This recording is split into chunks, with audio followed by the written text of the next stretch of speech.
இஸ்லாமிய வீடுகளிலாவது குர்ஆன் ஷரீஃபை, அல்லாஹுடைய கலாமை, அல் குர்ஆனை, அல்லாஹுவால் அருளப்பட்ட அல் குர்ஆன் ஷரீஃபை இந்த வீடுகளிலாவது டேபிளில் வைக்கப்பட்டு தானும் தம்முடைய பிள்ளைகளும் ஓதுகிறார்களா? ஒரு முஸ்லிமுடைய வீட்டை சொல்லுங்கள் பார்க்கலாம். ஒரு முஸ்லிமுடைய வீட்டை. நஊது பில்லாஹ். சமூகம் எங்கு சென்று கொண்டிருக்கிறது? அதற்கு பதிலா என்ன நடக்குது? ஒவ்வொரு வீடுகளிலும் நாடகத்தை பார்ப்பதில் இன்று சமூகம் இருந்து கொண்டிருக்கிறார்கள். சினிமா பார்ப்பதில் இன்று சமூகம் இருந்து கொண்டிருக்கிறார்கள். பாடல்களை கேட்பதில் இன்று சமூகம் இருந்து கொண்டிருக்கிறார்கள். இல்லையா? குர்ஆனை மறந்து விட்டார்கள். குர்ஆன் ஓதுவதை விட்டு விலகியிருக்கிறார்கள். கண்ணியத்திற்குரியவர்களே, அல்லாஹுடைய தூதர் முஹம்மது ரசூலுல்லாஹ் ஸல்லல்லாஹு அலைஹி வஸல்லம் அவர்கள் சொன்னார்கள், உலகம் அழிகின்ற காலகட்டத்திலே, உலகம் அழிகின்ற அடையாளங்களில் ஒன்று குர்ஆன் உயர்த்தப்பட்டு விடும். குர்ஆன் உயர்த்தப்பட்டு விடும். அல்லாஹுடைய தூதர் சொன்னார்கள். எங்கு பார்த்தாலும் பாருங்கள், கொலைகளும் கொள்ளைகளும் அதிகரித்துக் கொண்டிருக்கிறது. எதற்கு? பாலியல் தன்னுடைய ஆசாபாசத்திற்காக சிறுமிகளை கூட பாலியல் பலாத்காரம் செய்து கொலை செய்கிற மனித இனமாக இல்லாமல் மிருக இனமாக இருந்து கொண்டிருக்கிறார்கள். இல்லையா? பார்க்க முடிகிறது நம்ம மீடியாக்களிலே, பார்க்க முடிகிறது பத்திரிகைகளிலே. கண்ணியத்திற்குரியவர்களே, அல்லாஹுடைய தூதர் முஹம்மது ரசூலுல்லாஹ் ஸல்லல்லாஹு அலைஹி வஸல்லம் அவர்கள் சொன்னார்கள், உலகம் அழிகின்ற காலகட்டத்தின் ஒரு அடையாளம் கொலைகள் அதிகரிக்கும் என்றார்கள். குழப்பங்கள் இன்று முஸ்லிம் சமூகத்தில் எங்கு பார்த்தாலும் குழப்பங்கள். ஏதாவது மார்க்கத்தை வைத்து குழப்பத்தை செய்து கொண்டே செல்லக்கூடிய நிலையை இச்சமூகத்தில் நம்மால் பார்க்க முடிகிறது. இல்லையா?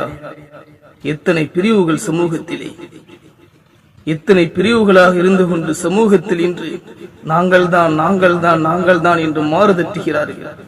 அல்லாஹுவே இன்றி யார்? அல்லாஹுடைய உதவிதான் எல்லோருக்கும் நாங்கள் தான் என்று சொல்லக்கூடிய ஒரு வார்த்தை ஒரு முஸ்லிமுடைய நாவில் வராது. அல்லாஹுவால் எல்லாம் நடக்கிறது. இன்று சின்ன பின்னமாக சமூகத்தில் பிரிந்து கொண்டு இன்று குழப்பங்கள், எங்கு பார்த்தாலும் குழப்பங்கள். ஒரு சிறிய ஊராக இருக்கிறது, அதிலும் குழப்பங்கள் ஏற்படுகிறதா இல்லையா? அல்லாஹுடைய தூதர் முஹம்மது ரசூலுல்லாஹ் ஸல்லல்லாஹு அலைஹி வஸல்லம் அவர்கள் சொன்னார்கள், உலகம் அழிகின்ற அடையாளங்களில் ஒன்று குழப்பங்கள் தோன்றும், அதிகரிக்கும் என்றார்கள். அது நடக்கிறதா இல்லையா? இந்த காலகட்டத்தில் இருக்கிறோம். உலகம் அழிகின்ற காலகட்டத்தில் வாழ்ந்து கொண்டிருக்கிறோம். கண்ணியத்திற்குரியவர்களே, நாம் சிந்திக்க வேண்டும். செருப்பு தைப்பவர்கள் எல்லாம் பெரிய பெரிய செல்வந்தர்களாக கோபுரத்தை போன்ற வீடுகளை அதிகமாக கட்டுவார்கள். என்ன நடக்கிறது? செருப்பு தப்பாரு பல சொத்துக்கள் அவருக்கு இருக்கிறது. கேள்விப்படுகிறோமா இல்லையா? சிந்திக்க வேண்டும். உலகம் அழிகின்ற அடையாளத்தில் ஒன்று அல்லாஹுவின் தூதர் முஹம்மது ரசூலுல்லாஹ் ஸல்லல்லாஹு அலைஹி வஸல்லம் அவர்கள் சொன்னார்கள், செருப்பு தப்பவர் பெரிய கோடீஸ்வரராக ஆகுவார். உண்மை. நாம் சிந்திக்க வேண்டும். கண்ணியத்திற்குரியவர்களே, இன்னும் எவ்வளவோ விஷயங்கள் உலகம் அழிகின்ற காலகட்டத்திலே அல்லாஹுடைய தூதர் முஹம்மது ரசூலுல்லாஹ் ஸல்லல்லாஹு அலைஹி வஸல்லம் அவர்கள் சொல்கிறார்கள், பூகம்பங்கள் அதிகரிக்கும் என்றார்கள். உலகம் அழிகின்ற அடையாளங்களில் ஒன்று பூகம்பம் அதிகரிக்கும். எங்கு பார்த்தாலும் நியூஸ்களிலும் பேப்பர்களிலும் ஒவ்வொரு நாடுகளிலும் நிலநடுக்கம், ஒவ்வொரு நாடுகளிலும் பூகம்பங்கள், இயற்கையின் அழிவுகள் ஒவ்வொரு நாளும் தம்முடைய காதால் கேட்கிறோம். ஒவ்வொரு நாளும் வந்து கொண்டே இருக்கிறது அழிவுகள். இல்லையா? அல்லாஹுடைய தூதர் முஹம்மது ரசூலுல்லாஹ் ஸல்லல்லாஹு அலைஹி வஸல்லம் அவர்கள் இந்த 4 விஷயங்களையும் சொல்கிறார்கள். கல்வி உயர்த்தப்பட்டு விடும். அது நடந்து கொண்டிருக்கின்றன. கொலைகள் அதிகரிக்கும். ஒவ்வொரு நாளும், ஒவ்வொரு நாளில், ஒவ்வொரு நேரமும் கொலையை நம்ம எழுதுகிறோம். கொலைன்னு கேள்விப்பட்டுக்கிட்டே இருக்கும். நியூஸ்களில், பேப்பர்களில், மீடியாக்களில். கண்ணியத்திற்குரியவர்களே, வந்து விட்டதா உலகம் அழிகின்ற அடையாளம்? இப்போது நடக்கிறதா இல்லையா? நடந்து கொண்டிருக்கின்றன. பெரிய பெரிய ஏழைகள், சிறப்பு தைப்பவர்கள் எல்லாம் பெரிய செல்வந்தர்களாக ஆகுவார்கள். அது மாதிரி நடக்கிறதா இல்லையா? இன்று பார்த்து கொண்டிருக்கிறோம். இது போன்றுதான் பூகம்பங்கள், எங்கு பார்த்தாலும் நிலநடுக்கலும் பூகம்பங்களும் ஏற்படுகிறதா இல்லையா? நடந்து கொண்டே இருக்கின்றன. சிந்தித்து பாருங்கள். உலகம் அழிகின்ற அழியக்கூடிய நிலையில் இந்த உலகத்தில் வாழும் பொழுது நாம் யாரை நினைக்க வேண்டும்? இந்த உலகத்தை மோகம் கொள்ளலாமா அல்லது மறுமையை நினைத்து வாழ வேண்டுமா என்பதை சிந்தித்து வாழுங்கள்.